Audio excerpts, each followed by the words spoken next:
came with 24 of my colleagues from Yale to Israel to fight against boycotts, academic boycotts.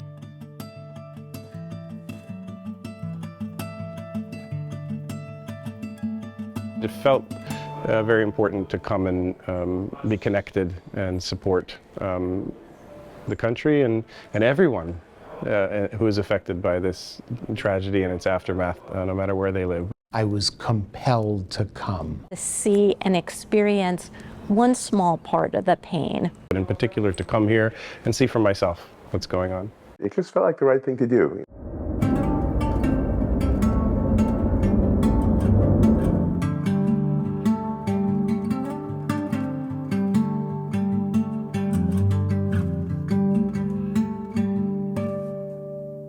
We have to voice what we think, and I can tell you, no one would like to see what we've seen in the 7th of October. And if it can happen here, and it happened before, it will happen again. First and the most heartbreaking is the fact that we are not the same as we were before. Our community was hit very, very hard because of our location and where we stand. We have many people who died and their family members who died, from the faculty, from our students, from our administration staff. We have students who were kidnapped. I'm Ori. I teach here in the public policy. College is on the edges of Sderot. It's about 2 miles from the border. We lost good friends, colleagues. This whole family was killed. Yasmin was the head of our faculty unions. She would be the heart and the organizer. There are 5, if you can see, there are 5 people in this picture. There's also this little boy. Who just had his bar mitzvah. He was not killed. Sorry, it's very difficult. A third of our student population was on reserve when this academic year started. So our community was hurt very, very badly. And it was very difficult to restart life and basically start the academic year and go back to research when we're still fighting a war, when we're still grieving for our dead, when we're still dealing with what was happening, and when our students are still fighting and defending Israel. Kibbutz Kfar Aza, the Tzirim neighborhood, one of the symbols of tragedy, the first line of the horror of October 7. Here too got murdered. Here too got murdered. All over the place, like almost in every house, something happened. We were locked in our safe room for almost 24 hours until the army rescued us. The terrorists found that apartment and they started shooting at the apartment. Just imagine like sitting with your baby in a very small room. It was our baby's room actually. No electricity, no lights, no food, no water, no air, nothing for 24 hours. Unfortunately, our kibbutz that day lost 64 members of the kibbutz that were murdered. We also had 18 people, civilians, that were kidnapped from their homes in our kibbutz. I feel very betrayed by the feminist movement, that we were taught to believe women, and then all of a sudden when it came to women brutally being raped and tortured and kidnapped, the feminist movement turned on us. We lost an extremely painful number of staff members and first-degree relatives that day. If we went on to second-degree relatives, we would need an entire building simply because we live in the Negev, and there is not a single employee in this medical center who didn't lose someone they love dearly, be it family or someone else, which is part of the way we've been dealing with this moving forward. We're literally fighting for our homes. When people criticize Israel because they want to stand for Palestinian rights, I can understand that, and I'm a left-wing supporter, and I was always of Palestinian rights. But the fact that in the aftermath of October 7th, the support for Palestinian rights translated to support of Hamas was a shock to me. An 8-year-old Bedouin kid who had 3 gunshot wounds to his abdomen. He had went with his father to work in the fields. When a motorcycle pulled up, his father yelled out at them, according to Muhammad, "Don't shoot, I'm an Arab like you." The son describes the response as gleeful shouts, "You are worse dogs than the Jews," and his father was mowed down in front of him. I am a resident physician in oncology. I am an Arab Israeli. From the 7th of October, everything changed. not only for my family, for all of Israel. We are located about 45 kilometers from the border with Lebanon, which means we have to prepare the campus for the eventuality of an all-out war with Lebanon, missiles coming in, etc. The most immediate impact was that international students stopped coming, and many of those who were here already returned to their homes abroad. People should know the facts, because so often what they hear on the news is not exactly what's happening here in reality. We say that the Israeli hospital medical system is sort of like the future vision of what a truly peaceful coexistence would be like, because it really is that. And it's just, but it's isolated. And this is largely unknown in the media in the United States. No one talks about it.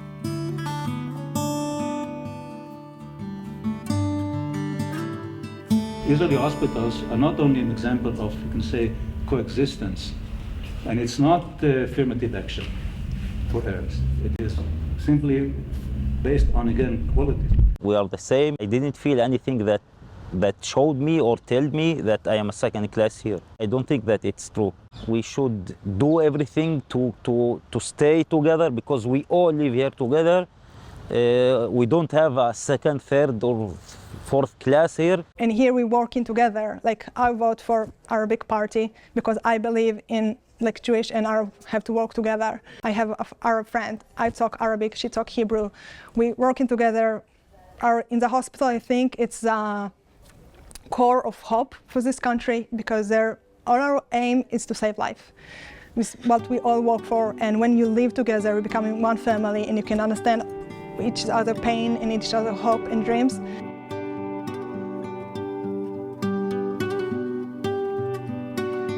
I'm the Vice President for Strategy and Diversity at the Hebrew University. I'm an Arab from Israel. Our mission is to make students and faculty and administrative staff from different backgrounds to present their narrative. And I always say, each of us comes to the university with a different narrative.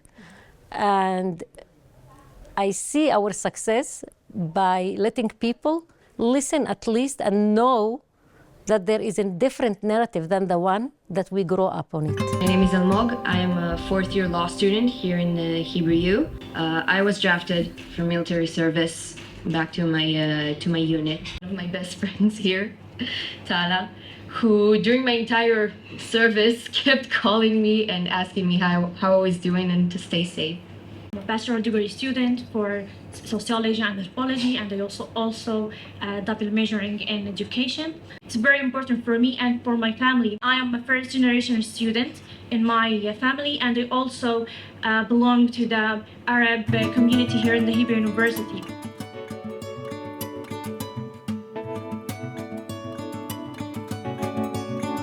I belong to the Arab Druze community, which is a small minority in Israel. After finishing high school in Ramah, I moved to Jerusalem, to the Hebrew University.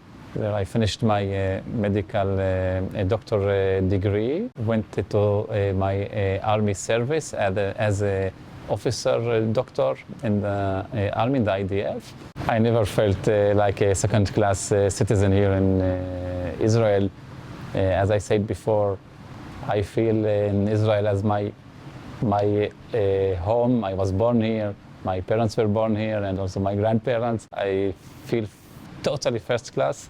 October 9th, I wrote a letter to 20 of my colleagues explaining the situation and saying something like, I fear that in the wake of these massacres, as Israel starts to retaliate, we may see waning support for Israel on campuses. And that I hope we can count on your support against any attempt at demonizing Israel or for the BDS. What an understatement. So many of the reviewers that were previously agreeing to review scientific proposal from Israel are not agreeing anymore. So actually you have a lack of reviewers to review the proposals of Israeli scientists.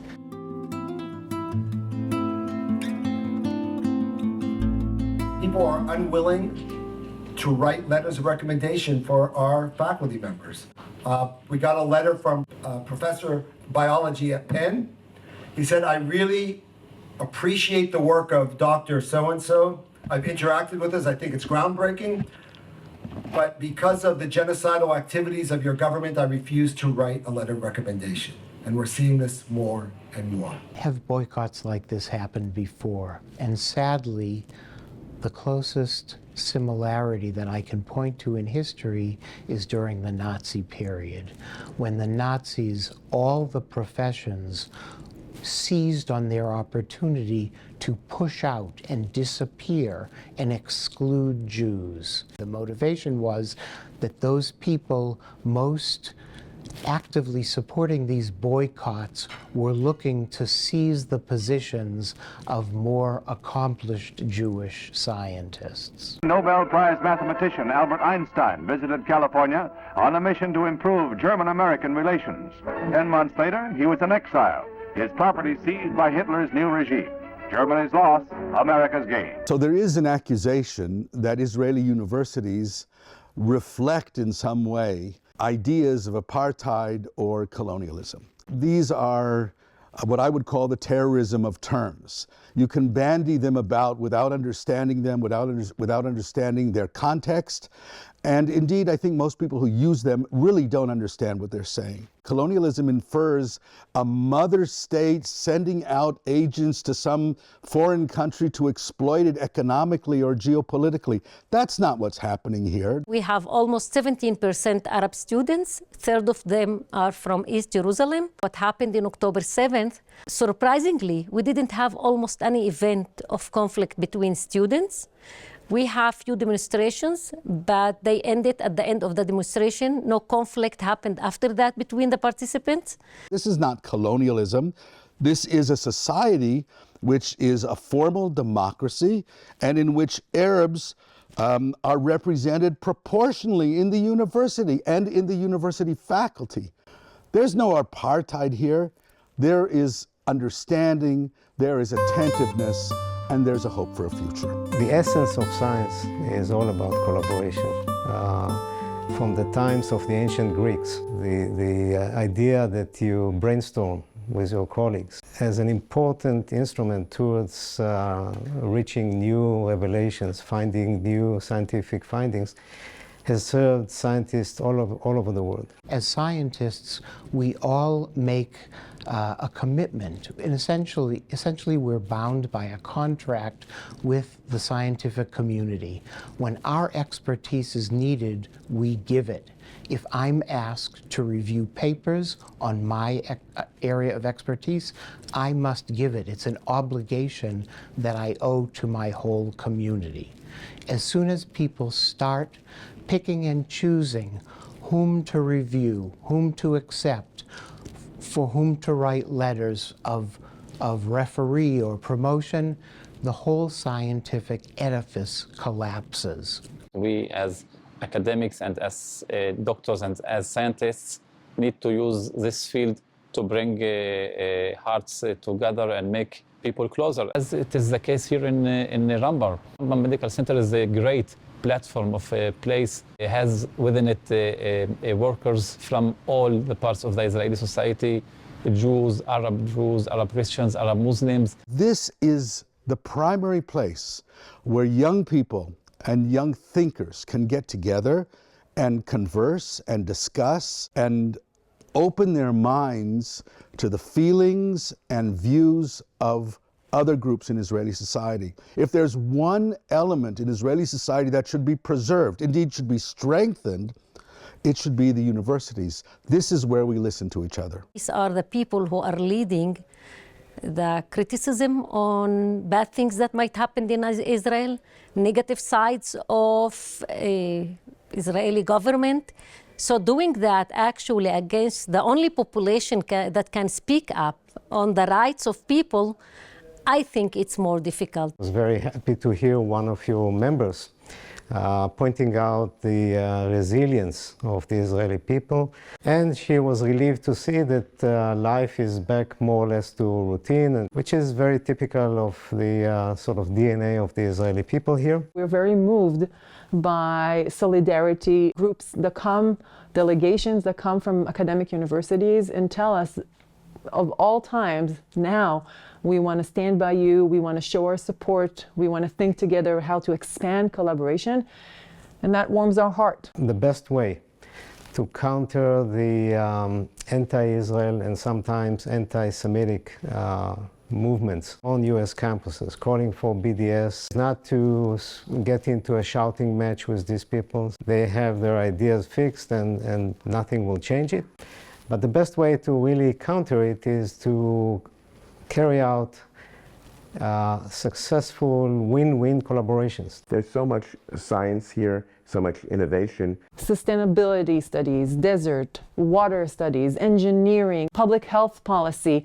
We lead the way in very, groundbreaking research. The finding of the ubiquitin, which led to the Nobel Prize for two of our distinguished professors, Hershko and Chekanover from the Faculty of Medicine, have saved the lives of thousands of cancer patients. Hearing from students and from other individuals who have lost loved ones, I think it's been paradigm shifting and transformative. Come here to do something and to be involved, I think has been very, very important and exciting, and I'm glad that I came. One image really sticks out in my mind is walking out of the old city after visiting the Kotel and sort of in the evening and seeing all the Muslims coming in with their families, old and young, to pray.